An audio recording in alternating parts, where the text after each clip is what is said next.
Hello साथियों, नमस्कार। Polytechnic पाठशाला 3.0 में आप सभी का स्वागत है। मेजरमेंट का ये 34वां लेक्चर है जिसमें एनर्जी मीटर आपको क्या किया जा रहा है, पढ़ाया जा रहा है। अभी पिछले लेक्चर में क्या किया गया था कि आपको यहाँ तक बता दिया गया था कि एनर्जी जो होती है ENERGY, energy is directly proportional to number of revolution, मतलब डिस्क के चक्करों की संख्या। ठीक है, मतलब एनर्जी जो होती है तो जितना ज़्यादा एनर्जी खपत होगा, या फिर आप एन इज डायरेक्टली प्रोपोर्शनल आप लिख सकते हैं कि एनर्जी। ठीक है, तो अब यहाँ पे क्या कि जितना ज़्यादा एनर्जी क्या होगा, खर्च होगा, उतना ही ज़्यादा रिवॉल्यूशन होगा, उतना ही ज़्यादा चक्कर ये क्या करेगी, लगाएगी। नंबर ऑफ रिवॉल्यूशन, ऐसा नहीं कि स्पीड जो है बहुत ज़्यादा हो जाएगी, एनर्जी ज़्यादा खर्चा होगी तो स्पीड बहुत ज़्यादा हो जाएगी, ऐसा कुछ नहीं है। बस ये है कि चक्करों की संख्या क्या होगी, ज़्यादा होगी। समझ में आया? चक्करों की संख्या क्या होनी चाहिए, ज़्यादा होगी, लेकिन एनर्जी मीटर के डिस्क की स्पीड हमेशा कांस्टेंट ही होनी चाहिए। ठीक है, तो अब यहाँ पे क्या है कि energy is directly proportional to number of revolution, या फिर number of revolution is directly proportional to energy हो जाएगा। तो यहाँ पर क्या होगा कि अब ध्यान से देखिए, एनर्जी या फिर नंबर ऑफ रिवॉल्यूशन बराबर आपका क्या हो जाएगा, यहाँ पर के कांस्टेंट आता है। देखिए एन इज डायरेक्टली प्रोपोर्शनल आपका क्या है, एनर्जी है। क्या है, एनर्जी। ये एनर्जी किस में है, किलोवाट घंटा में। ठीक है, तो अब यहाँ पर एन बराबर आपका एक कांस्टेंट आएगा के, जिसे मीटर कांस्टेंट के नाम से क्या करते हैं, जानते हैं। किसके नाम से जानते हैं, मीटर कांस्टेंट के नाम से क्या करते हैं, जानते हैं। तो यहाँ पर ये हमारा क्या हो गया, एनर्जी किस में होगा, किलोवाट घंटा में होगा। ठीक है, किलोवाट घंटा में होगा, तो लिख सकते हैं के किलोवाट घंटा। यहाँ पर क्या है, नंबर ऑफ रिवॉल्यूशन, तो के बराबर आपका नंबर ऑफ रिवॉल्यूशन बटे किलोवाट घंटा। ठीक है, अब यहाँ पे क्या है कि ये जो नंबर ऑफ रिवॉल्यूशन है इसे ऐसे लिख सकते हैं, नंबर ऑफ रिवॉल्यूशन। रिवॉल्यूशन मतलब चक्करों की संख्या, चक्कर, डिस्क एक चक्कर लगाए, दो चक्कर लगाए, नंबर ऑफ रिवॉल्यूशन होंगे किलोवाट घंटा। तो इसे क्या बोलते हैं, मीटर कांस्टेंट बोलते हैं। क्या बोलते हैं, मीटर कांस्टेंट। ठीक है, तो मीटर कांस्टेंट जो होता है ये एनर्जी मीटर के नेम प्लेट पर क्या होता है, हमेशा लिखा होता है।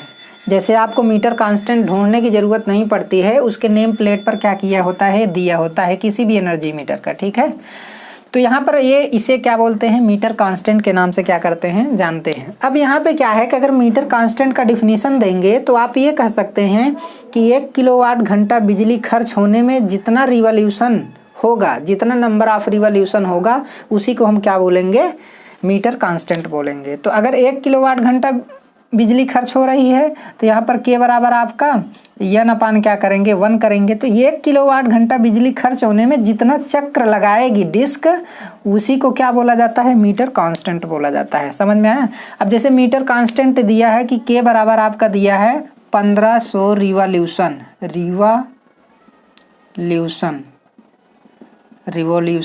ठीक है, रिवॉल्यूशन होगा। अब बटे क्या है आपका, किलो वाट घंटा। ठीक है, तो इसका क्या मतलब है, अगर ऐसा मीटर कांस्टेंट दिया है एनर्जी मीटर के ऊपर, तो इसका ये मतलब है कि 1 किलोवाट घंटा बिजली खर्च होने में कितना चक्कर लगाएगी डिस्क, 1500 चक्कर लगाएगी। मतलब एक चक्कर, जैसे ऐसे हुआ, एक चक्कर, फिर उसके बाद 2 चक्कर, फिर उसके बाद 3 चक्कर। समझ में आया? तो 15 से चक्कर अगर लगा रही है तो 1 किलोवाट घंटा की बिजली क्या होगी, खर्च होगी। या फिर आप ऐसे भी कह सकते हैं कि 1 किलोवाट घंटा की बिजली खर्च करने में कितना चक्कर लगाएगी डिस्क, 1500 चक्कर लगाएगी। समझ में आया? तो आप इस तरीके से इसे क्या कर सकते हैं, डिफाइन कर सकते हैं। तो इसे क्या बोला जाता है, मीटर कांस्टेंट के नाम से भी हम क्या करते हैं, जानते हैं। तो यहाँ पर इसके बारे में लिखा गया है, energy meter is directly proportional to number of revolution, या फिर number of revolution is directly proportional to energy. तो एन बराबर के, एनर्जी किस में होगा, किलोवाट घंटा में होगा, तो की बराबर एन अपान किलोवाट घंटा। आप लोग अच्छे तरीके से लिख लीजिएगा। नंबर ऑफ रिवॉल्यूशन बटे क्या है, किलोवाट घंटा है। अब के को क्या बोलते हैं, मीटर कांस्टेंट के नाम से क्या करते हैं, जानते हैं। तो यहाँ पर मीटर कांस्टेंट का अगर डिफिनीशन देना है तो 1 किलोवाट घंटा बिजली खर्च होने में डिस्क जितना रिवॉल्यूशन लगाता है उसे ही मीटर कांस्टेंट के नाम से क्या करते हैं, जानते हैं। ठीक है, यदि मीटर कांस्टेंट आपका 1500 रिवॉल्यूशन पर किलोवाट घंटा है तो इसका मतलब यह है कि 1 किलोवाट घंटा बिजली खर्च होने में डिस्क कितनी चक्कर लगाएगी, 1500 चक्कर लगाएगी। ठीक है, मीटर कांस्टेंट हमेशा मीटर के प्लेट पर क्या किया होता है, लिखा होता है। ठीक है, मीटर कांस्टेंट हमेशा मीटर के प्लेट पर क्या किया होता है, लिखा होता है। तो ये सारी चीज़ें आप अच्छे तरीके से क्या कर लीजिएगा, नोट कर लीजिएगा। ठीक है, ये सारे कंटेंट आपको कोई बताएगा नहीं अच्छे तरीके से, आप लोग पढ़ लीजिए। अब उसके बाद क्या है कि ये जो आपका चौथा पॉइंट है, चौथा पॉइंट आपका क्या है, रिकॉर्डिंग सिस्टम।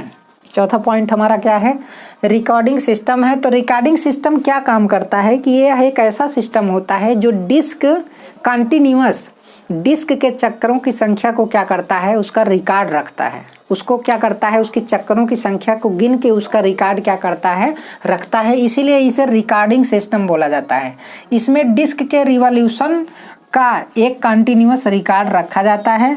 यह रीडिंग के क्या होता है, समानुपाती होता है। भाई डिस्क रीडिंग का मतलब क्या है, रीडिंग का मतलब है आपका एनर्जी या फिर आप इसे किलोवाट घंटा भी बोल सकते हैं। इस डायरेक्टली प्रोपोर्शनल, ये रिवॉल्यूशन कैलकुलेट कर रहा है ना, तो यहाँ पे क्या होगा, रिवॉल्यूशन। तो revolution is directly proportional to kilowatt घंटा। मतलब क्या है कि रिवॉल्यूशन अगर ज़्यादा होगा तो किलोवाट घंटा भी हमारी क्या होगी, ज़्यादा होगी। ठीक है, इसका मतलब ये है। तो अब यहाँ पे क्या है कि चौथा पॉइंट भी आपका क्या हो गया, कंप्लीट हो गया। तो 4 भाग इसमें होते हैं। ठीक है, अब आपको ब्रेकिंग तार के डेरिवेशन के बारे में हम आपको अच्छे तरीके से बता देते हैं यहाँ पे, कि जैसे मान लीजिए हमारा क्या है, डिस्क है, क्या है, डिस्क है। ठीक है, ये हमारा क्या है, डिस्क है। तो अब आपको पता है कि एक साइड नॉर्थ होगा, एक साइड क्या होगा, साउथ होगा। मान लीजिए स्पीड क्या हो गई, बढ़ गई, तो स्पीड बढ़ गई तो यहाँ पे जो फ्लक्स डेवलप हो रहा है, मान लीजिए कौन सा फ्लक्स डेवलप हो रहा है, आपका फाई फ्लक्स डेवलप हो रहा है, या फिर फाइम फ्लक्स क्या हो रहा है, डेवलप हो रहा है। तो डिस्क हमारी क्या हो रही है, घूम रही है। जब डिस्क हमारा घूमेगी तो उस कंडीशन में मैग्नेटिक फ्लक्स और डिस्क के बीच रिलेटिव मोशन होगा फैराडे के नियम के अनुसार। जब रिलेटिव मोशन होगा तो फ्लक्स कटेंगे, जब फ्लक्स कटेंगे तो फैराडे के फर्स्ट लॉ के अनुसार इस डिस्क में एक ईएमएफ क्या होगा, डेवलप होगा। और उस ईएमएफ देखिए, फ्लक्स के कारण क्या डेवलप होगा, फाइम एंड स्पीड यन के कारण जो है डिस्क में एक ईएमएफ डेवलप होगा, और इस ईएमएफ के कारण एक करंट डेवलप होगी। समझ में आया। और जब करंट डेवलप होगी तो उस समय क्या होगा, एक ब्रेकिंग टॉर्क क्या होगा, डेवलप होगा। तो करंट किस वजह से डेवलप हुई, स्पीड ज़्यादा होने की वजह से। तो ये करंट उसी ज़्यादा स्पीड का क्या करेगा, विरोध करेगा और उसे क्या कर देगा, कम कर देगा। तो एक बार फिर स्पीड अपने स्तर पे आ जाएगी, अपने लेवल पे आ जाएगी, जितनी उसकी क्या थी, पहले थी, जितनी कांस्टेंट स्पीड थी। ठीक है, तो अब यहाँ पे क्या है कि जैसे मान लीजिए इंड्यूस ईएमएफ की बात करें तो ईएमएफ किस पर डिपेंड करेगा, ईएमएफ एक तो किस पर डिपेंड करेगा, एक तो फ्लक्स पर डिपेंड करेगा और एक नंबर मतलब स्पीड पर डिपेंड करेगा। जितनी ज़्यादा तेज़ी के साथ स्पीड क्या करेगी, अगर ईएमएफ की बात करें तो जितनी ज़्यादा तेज़ी से स्पीड होगा, जितना ज़्यादा स्पीड होगा उतने उसी हिसाब से ईएमएफ भी क्या होगा, प्रोड्यूस होगा। मतलब ज़्यादा स्पीड होगा तो ईएमएफ भी हमारा क्या होगा, ज़्यादा होगा। और E is directly proportional to फाइम हो जाएगा, क्योंकि फ्लक्स ज़्यादा होगा तब भी ईएमएफ क्या होगा, ज़्यादा डेवलप होगा। तो इज़ डायरेक्टली प्रोपोर्शनल आपका एन इंटू क्या होगा, आपका फाइम होगा। ठीक है, तो अब यहाँ पे क्या है, इसमें जो एक करंट फ्लो कर रही है, ईडी करंट है। ये जो करंट इसमें एल्यूमिनियम डिस्क में फ्लो हो रही है वो कौन सी करंट होगी, ईडी करंट। तो आई बराबर आपका क्या होगा, ई बटे आर होगा ओम के नियम के अनुसार। ठीक है, आर क्या है, एल्यूमिनियम डिस्क का रेजिस्टेंस है। ठीक है, तो आई बराबर आपका क्या हो जाएगा, यहाँ पर एन इंटू 5x हो जाएगा, क्योंकि ई का मान यहाँ पे क्या कर देंगे, रख देंगे, तो बटे आर हो जाएगा। ठीक है, अब जो ब्रेकिंग टार्क होता है TB is directly proportional phi into क्या होता है, आई होता है। फाइम इंटू क्या होता है, आई होता है। डीसी मोटर में आप लोग अच्छे तरीके से पढ़े होंगे, यही टार्क का क्या होता है, फार्मूला होता है। अब यहाँ पे क्या है कि ये जो फाइम है, फाइम तो ऐसे ही रहेगा, आई का मान आप रख दीजिए यहाँ पर, तो एन इंटू क्या हो जाएगा, फाइम बटे क्या हो जाएगा, आर हो जाएगा। ठीक है, तो टीबी इज डायरेक्टली प्रोपोर्शनल फाइम का स्क्वायर अब बटे आर हो जाएगा इंटू क्या हो जाएगा, एन। तो यहाँ पर जो ब्रेकिंग टार्क है TB is directly proportional to क्या हो जाएगा, एन हो जाएगा। समझ में आया। और एक चीज़ और ध्यान दीजिए, यहाँ से आप समझ सकते हैं कि जो टार्क होता है टीबी वो फोर्स इंटू डिस्टेंस का गुणनफल होता है, ठीक है। तो जैसे जैसे डिस्टेंस बढ़ेगा वैसे वैसे टार्क क्या होगा, बढ़ेगा। तो इसका क्या मतलब है कि TB is directly proportional to आपका एन इंटू क्या हो जाएगा, डी हो जाएगा। समझ में आया। यदि टार्क को क्या रखा जाए, कांस्टेंट रखा जाए, तो एन इज इनवर्सली प्रोपोर्शनल क्या आ जाएगा, डी आ जाएगा। अब यहाँ से हमारा जो डिस्टेंस है, इसके मिडिल पॉइंट से ये जो डिस्टेंस है डी है, ठीक है। अगर डी ज़्यादा होगा तो स्पीड क्या होगी, कम होगी। डी ज़्यादा कब होगा, जब मैग्नेट को हम पीछे की तरफ ले जाएंगे, और जब हम मैग्नेट को आगे की तरफ ले जाएंगे तो डी क्या होगा, कम होगा। जब डी कम होगा तो स्पीड हमारी क्या हो जाएगी, बढ़ जाएगी, ठीक है। तो यहाँ पर अच्छे तरीके से सॉल्व करके दिखाया गया है, आप लोग इसे अच्छे तरीके से क्या कर लीजिएगा, समझ लीजिएगा, ठीक है। तो ये लेक्चर नंबर 34 आपका यहीं पर क्या होता है, ख़त्म होता है। तो इस तरीके से ब्रेकिंग टार्क के फार्मूले को आप क्या कर सकते हैं, डेराइव कर सकते हैं, ठीक है। धन्यवाद।